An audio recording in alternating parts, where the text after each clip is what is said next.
Hola, ¿qué tal, chicos y chicas? Vamos con otra clase de historia. Seguimos con la revolución industrial y vamos a ver si avanzamos un poquito, porque quiero ir terminando con este tema, ¿vale? Estamos en la unidad 3, la revolución industrial y los cambios sociales. La semana pasada un grupo más o menos vio esto, el 5, otro no, pero vamos a repetirlo un poco.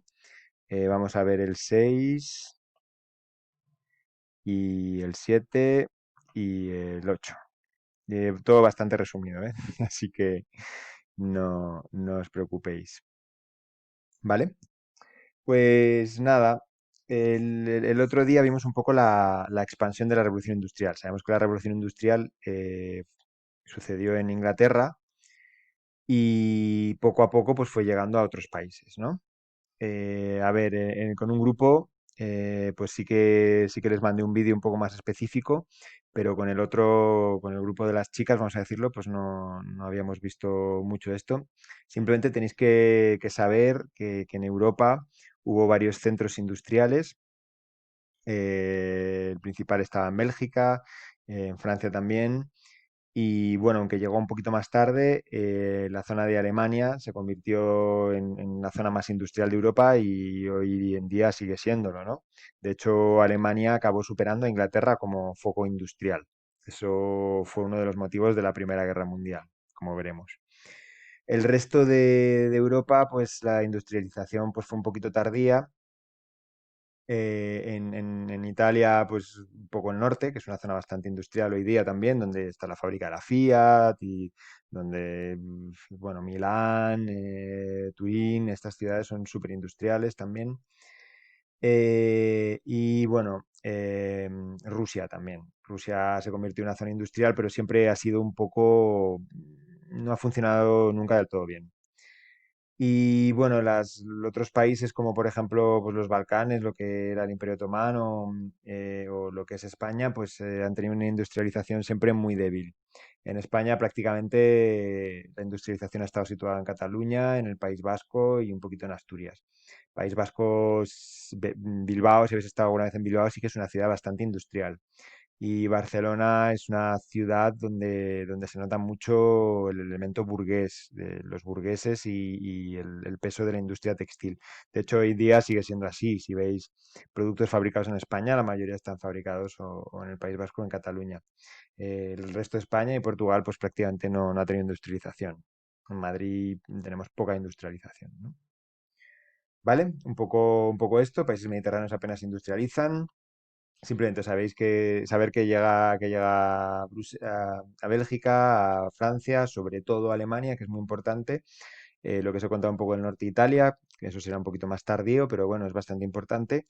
Y en el mundo, pues pensad que Estados Unidos se convertiría en un foco industrial súper fuerte y Japón también. Y hoy en día siguen siéndolo. No sé si habéis visto la cantidad de empresas japonesas que hay, ¿no? De coches, de tecnología, no sé, es brutal.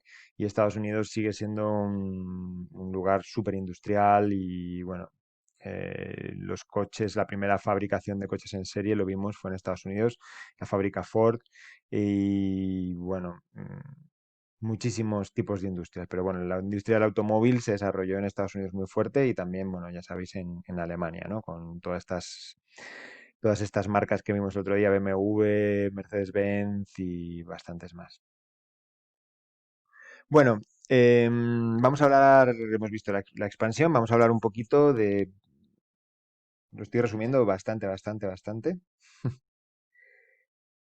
Vamos a hablar un poco los efectos de la industrialización en la población, así un poco resumiéndolo. Hay, hay dos tipos de regímenes demográficos. Uno es el antiguo, que tiene una mortalidad muy alta y una natalidad muy alta. Entonces, realmente el crecimiento es muy poco. ¿Veis? Este sería el crecimiento de la población. Es muy escaso. Y hay un modelo demográfico moderno, que sería donde la mortalidad es muy baja y la natalidad también es muy baja, entonces tampoco apenas se produce crecimiento. De esto hemos hablado a veces en clase, hablando de que España tenemos este régimen demográfico, casi todos los países europeos tienen este régimen demográfico moderno y si tiene crecimiento de la población a veces es por los inmigrantes más que por los propios europeos que tenemos muy pocos hijos en general y muy tarde, como yo, por ejemplo. Entonces apenas hay crecimiento de la población, ¿no? Muy, muy poquito. A veces incluso la población baja. Entonces, entre este régimen y este, pues se produce un momento en el que la mortalidad baja. Hemos visto que la mortalidad bajó en Inglaterra y bueno, en toda Europa, porque de repente eh, se desarrollaron pues la higiene, se desarrolló la higiene, se desarrollaron los hospitales, el conocimiento de la gente sobre lo que era la salud y entonces baja mucho la mortalidad, se aumenta el nivel de vida, la mejora de los alimentos también, todo eso lo vimos antes.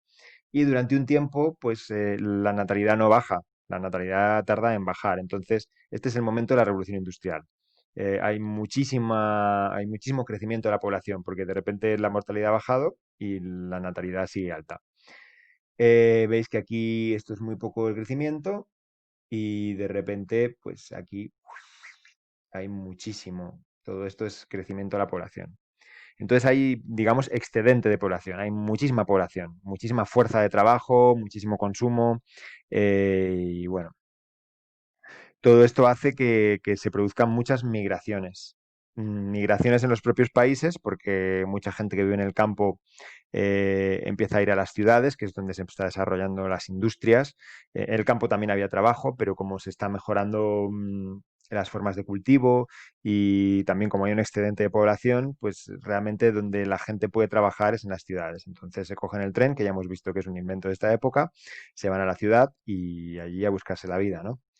Em, Como veis, la población de cambia la estructura de la población en Europa y las ciudades empiezan a crecer y a desarrollarse muchísimo. Es un poco un momento de crecimiento, por ejemplo, en España para Madrid y Barcelona, las ciudades más importantes, o Bilbao, y donde se reciben eso, muchísima gente que viene de fuera y donde hay un crecimiento espectacular y la vida se hace urbana, que es básicamente el modo de vida que llevamos hoy en día, porque, bueno, bueno, yo vivo en Majadahonda, ¿no? Que es una ciudad pequeña, pero vosotros vivís en pueblos y es verdad. Pero si os fijáis, la mayor parte de la gente en Europa, bueno, en el mundo, en realidad está viviendo en ciudades. Cada vez se vive más en las ciudades, en las grandes ciudades, porque es donde está el trabajo y no en el campo. Y entonces esto es un cambio fundamental entre el antiguo régimen, donde la riqueza estaba básicamente en el campo, en tener una tierra, en el cultivo, en la agricultura, y la sociedad contemporánea, donde la riqueza está siempre en las ciudades y la gente vive principalmente en ciudades, ¿no? Vale. Pues claro, esto ya lo hemos visto también con un grupo. A ver. Ujú. Provoca, lo podéis mirar, el otro grupo, el grupo de las chicas, no creo que no lo vimos, provoca pues esta serie de barrios industriales donde viven la gente que no tiene dinero y llega a la ciudad en masa, a veces llegan muchísimos y se van construyendo a veces de un día para otro, sin mucha planificación, y son barrios totalmente insalubres, ¿no? Es uno de los crecimientos de las ciudades en esta época. Estas ciudades industriales o estos barrios industriales como este de Glasgow, por ejemplo, o bueno, veis que son lugares cerca de la fábrica, claro, porque ellos trabajan en las fábricas. En aquella época las casas también se calentaban con carbón. eh, Son barrios preparados para que viva mucha gente y construidos muy rápidamente, entonces no tienen tampoco muchos parques ni muchos lugares de ocio.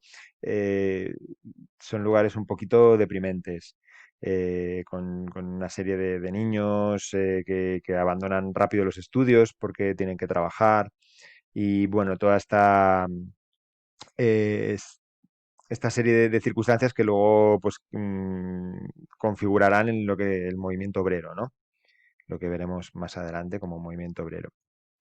Y por otra parte, en las ciudades, pues también está esas zonas amplias, burguesas, por ejemplo, en Madrid el barrio de Salamanca, en Barcelona, si habéis estado alguna vez, pues toda la zona del Ensanche, es una zona súper burguesa, el Paseo de Gracia y todos esos edificios. Y, y bueno, pues sería como la otra parte de la moneda, ¿no? El desarrollo urbano. Bueno, voy a cortar aquí y ahora vamos a seguir hablando un poquito de las clases sociales durante el siglo XIX.